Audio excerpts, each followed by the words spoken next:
Perhatikan poin-poin di bawah ini. Dari 5 poin di atas, manakah yang termasuk dari lingkungan operasional?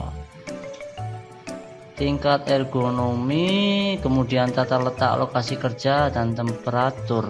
Oke lah, berarti 145D. Oke, kemudian selesaikan exam. Bismillahirrahmanirrahim. Nice. Oke, alhamdulillah lancar. Jadi tesnya sempurna. Oke, kita lanjut belajar ya.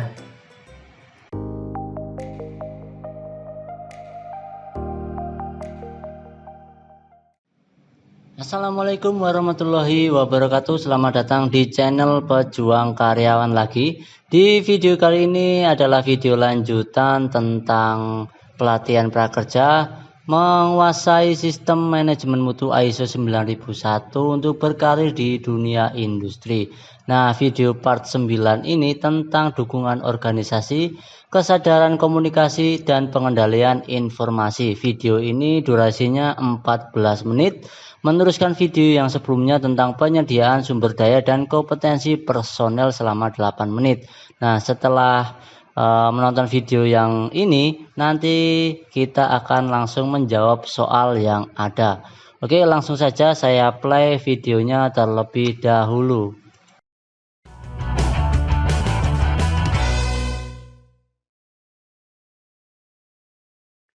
Halo, di video sebelumnya kita sudah belajar tentang sumber daya, kompetensi yang diperlukan untuk mendukung sistem manajemen. Di video kali ini, kita akan belajar tentang klausul kesadaran, komunikasi, dan pengendalian informasi terdokumentasi. Yuk simak penjelasannya.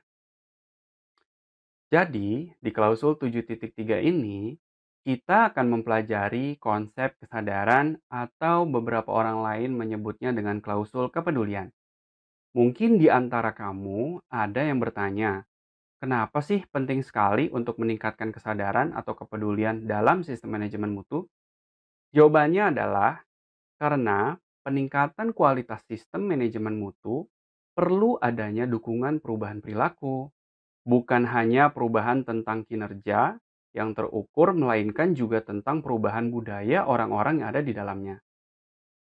Menurut ISO 9001, kesadaran dicapai ketika orang memahami tanggung jawabnya dan bagaimana tindakannya dapat membantu tujuan organisasi. Terdapat beberapa aspek yang harus disadari oleh seluruh tim dan organisasi. Pertama, yaitu kebijakan mutu. Setiap personel yang terkait dengan sistem manajemen harus sadar tentang keberadaan dan konten yang ada di dalam kebijakan mutu. Hal ini akan mendukung bagaimana perilaku dan tanggung jawab personil dalam melaksanakan tugas dan kewajibannya pada proses bisnis yang ada. Kemudian yang kedua yaitu sasaran mutu yang relevan. Sasaran mutu yang ada di setiap fungsi kerja harus disadari oleh seluruh tim terkait, sebab sasaran mutu akan menjadi arah dalam capaian kinerja dalam sistem manajemen mutu. Jika tim tidak sadar atau tidak peduli akan konsekuensi dan target yang ada di dalam sasaran mutu, maka tim akan tidak terlalu peduli tentang bagaimana tercapainya perbaikan berkelanjutan. Lalu yang ketiga adalah konsekuensi perilaku. Tim harus sadar bagaimana kontribusinya akan berpengaruh terhadap efektivitas sistem manajemen mutu yang ada. Apakah kontribusinya berkorelasi positif atau malah memberikan konsekuensi negatif terhadap kinerja tim? Maka, tim dalam organisasi perlu menyadari apa saja hal yang dianjurkan atau dilarang di dalam lingkup operasional tempat ia bekerja. Beberapa cara untuk meningkatkan kesadaran bisa dilakukan. Di antaranya adalah dengan melakukan komunikasi internal, baik dalam bentuk mentoring, coaching, atau konsultasi. Bisa juga dilakukan dengan adanya tanda visual atau spanduk, pelatihan atau pendidikan, bahkan kampanye. Nah, di dalam klausul kesadaran ini, kamu harus ingat betul aspek apa saja yang menjadi poin utama untuk disadari dan dipedulikan oleh seluruh tim, supaya sistem berjalan dengan baik dan searah dengan perbaikan berkelanjutan. Itu tadi tentang konsep kesadaran. Sekarang kita masuk ke klausul 7.4, yaitu klausul tentang komunikasi. Tentunya, untuk mendukung berjalannya sistem manajemen mutu dalam suatu perusahaan, komunikasi adalah hal yang paling mendasar yang harus diatur. Komunikasi di dalam ISO 9001 tidak seperti apa yang kita bayangkan pada umumnya. Terkadang kita hanya memahami komunikasi dalam rapat atau pertemuan saja. Namun di dalam ISO 9001, komunikasi dapat berbentuk apapun selama dia bertujuan untuk menunjang sistem manajemen mutu dalam perusahaan. Berdasarkan jenisnya, komunikasi terbagi menjadi dua, yakni komunikasi internal dan eksternal. Internal berarti komunikasi yang dilakukan di dalam perusahaan yang melibatkan staf, supervisor, manajer, atau direktur. Sedangkan komunikasi eksternal dilakukan dengan pihak berkepentingan yang relevan. Di antaranya bisa dengan pemerintah, dengan para supplier, atau dengan customer. Dan yang paling penting adalah pengertian komunikasi menurut ISO 9001 dimaksudkan untuk meningkatkan pemahaman tentang penerapan sistem manajemen mutu kepada pihak-pihak terkait. Biasanya, perusahaan memiliki prosedur tentang komunikasi yang menjelaskan tentang konten komunikasi apa yang dibahas, kapan komunikasi dilakukan, siapa atau dengan siapa komunikasi dilangsungkan, serta bagaimana komunikasi dilangsungkan. Terdengar sederhana, bukan? Namun, klausul tentang komunikasi ini sangatlah penting. Bayangkan ada satu rapat yang dilakukan oleh tim produksi di shift pertama yang membahas tentang kerusakan alat operasional. Jika informasi tentang kerusakan ini tidak tersampaikan ke shift kedua, bisa jadi alatnya akan tetap rusak dan produksi akan bermasalah. Kemudian, jika informasi tentang kerusakan ini tidak tersampaikan ke bagian lain atau kepada supervisor atau ke manajer, maka kerusakan ini akan terus berlangsung tanpa adanya perbaikan yang sesuai. Setelah itu, ISO 9001 juga mensyaratkan untuk mendokumentasikan informasi tentang komunikasi yang telah dilakukan. Umumnya, dokumen tersebut harus mencakup tentang: pertama, bahasan dalam komunikasi. Kedua, siapa yang terlibat. Ketiga, hasil tindakan apa yang diperlukan. Keempat, person in charge atau orang yang bertanggung jawab untuk melakukan tindakan tersebut. Dan tenggat waktu yang diperlukan sampai tindakan tersebut selesai dilakukan. Nah, itu tadi tentang konsep komunikasi. Sekarang kita masuk ke klausul 7.5, yaitu klausul tentang pengendalian informasi terdokumentasi. Atau sederhananya bisa kita sebut pengendalian dokumen. Salah satu ciri khas ISO 9001 adalah manajemen dokumentasi. Bahkan, dulu di versi 2008 masih ada pemahaman seperti ini. Do what you write, write what you do. Artinya kurang lebih, segala aktivitas yang dilakukan tanpa didasari oleh acuan tertulis, maka aktivitas tersebut adalah ilegal. Sebaliknya, sesuatu yang tertulis dalam prosedur atau instruksi kerja atau dokumen lainnya adalah wajib untuk dilakukan. Namun, di versi 2015 ini, pemahaman tersebut tidak lagi relevan. Sebab banyak fleksibilitas dan toleransi dalam operasional bisnis yang perlu dilakukan tanpa harus menuliskannya dulu. Atau sebaliknya, banyak yang tertulis namun tidak semuanya harus dilakukan. Terlepas dari itu semua, pengendalian dokumen tetap menjadi peran yang sangat vital dalam menunjang sistem manajemen mutu dalam suatu perusahaan. Beberapa hal yang perlu dilakukan dalam manajemen dokumentasi, yaitu pertama, kita harus mengidentifikasi dokumen seperti apa yang diperlukan untuk menunjang operasional. Kedua, kita membuat dokumen yang sudah kita identifikasi tersebut. Ketiga, kita mengendalikan dan memelihara dokumen yang ada. Mari kita bedah satu persatu. Mulai dari yang pertama, yaitu identifikasi dokumen yang diperlukan. Misalkan kamu bekerja di area pergudangan. Kira-kira dokumen apa yang kamu perlukan untuk menunjang operasional dalam pergudangan tersebut? Misalnya, kamu perlu memastikan bahwa setiap barang yang disimpan itu memenuhi kriteria penyimpanan. Maka artinya kamu harus memiliki prosedur penyimpanan yang kurang lebih berisi informasi tentang tata cara penyimpanan, kriteria barang yang disimpan, hal yang perlu diperhatikan dalam menyimpan, dan kondisi lingkungan yang harus diperhatikan seperti kelembaban atau temperatur. Di samping prosedur, kamu juga perlu menyiapkan catatan terkait dengan barang yang masuk dan barang yang keluar. Maka sejauh ini kita telah mengidentifikasi prosedur penyimpanan dan catatan keluar masuk barang sebagai dokumen yang diperlukan di area pergudangan. Tahap kedua adalah membuat dokumen dalam bentuk prosedur atau catatan. Pembuatan dokumen ini memiliki karakteristik tersendiri.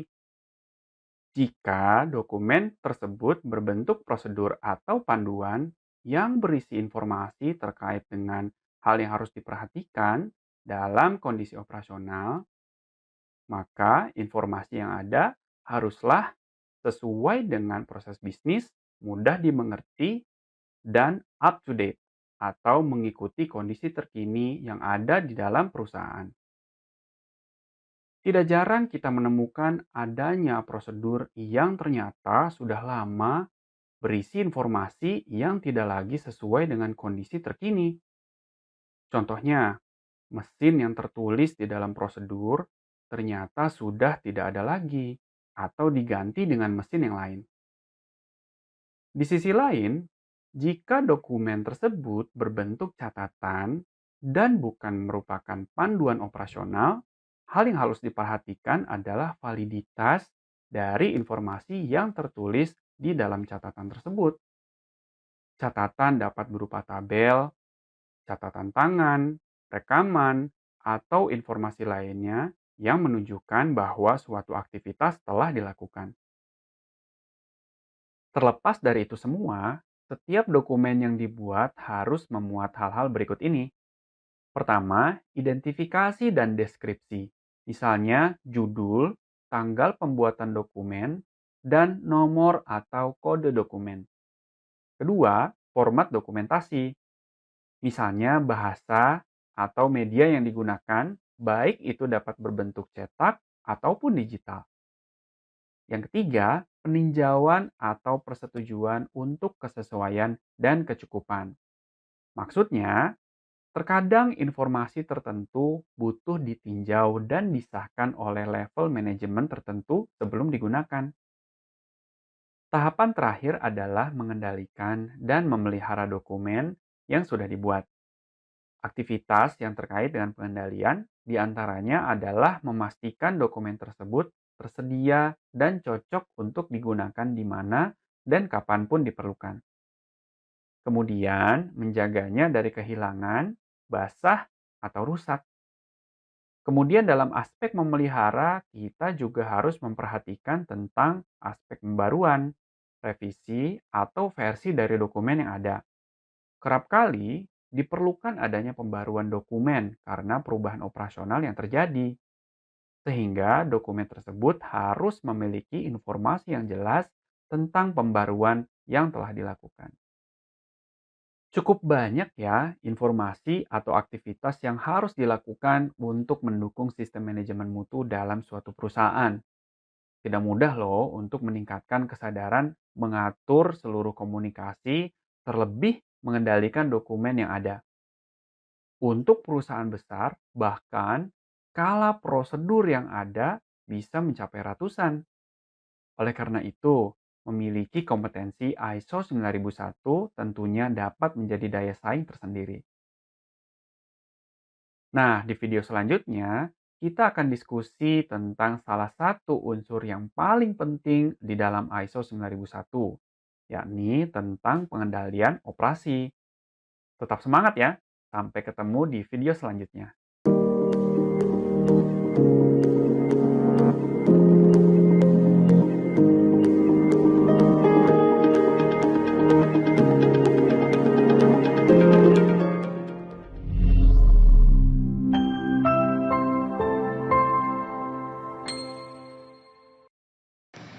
Nah, itu tadi penjelasan tentang dukungan organisasi, kesadaran komunikasi, dan pengendalian informasi. Durasinya lumayan lama, 14 menit ya. Setelah menonton, seperti biasa kita mengerjakan soal-soal yang sudah diberikan oleh Skill Academy. Di sini sudah ada menunya ya, menu mulai tes. Seperti biasa langsung diklik saja.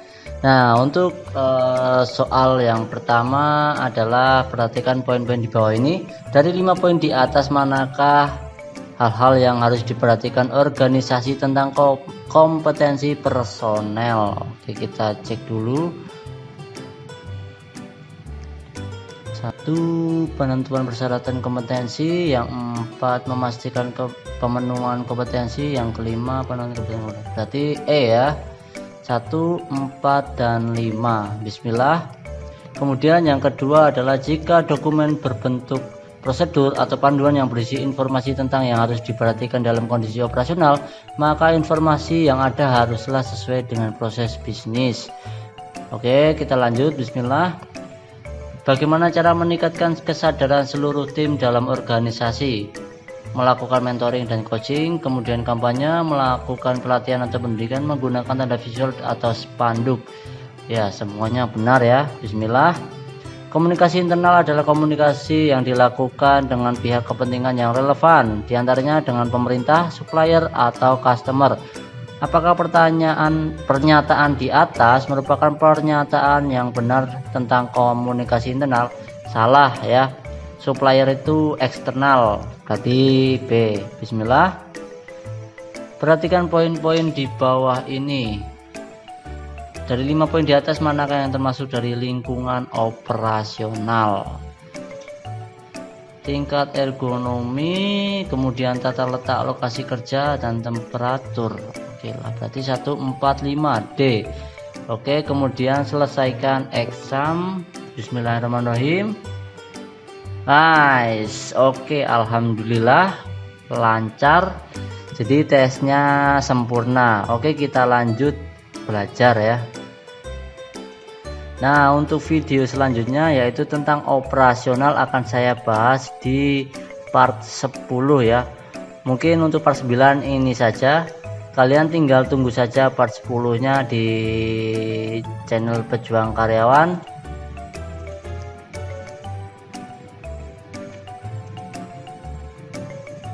Nanti akan ada update-update video terbaru di Pejuang Karyawan, makanya kalian tonton terus di channel ini.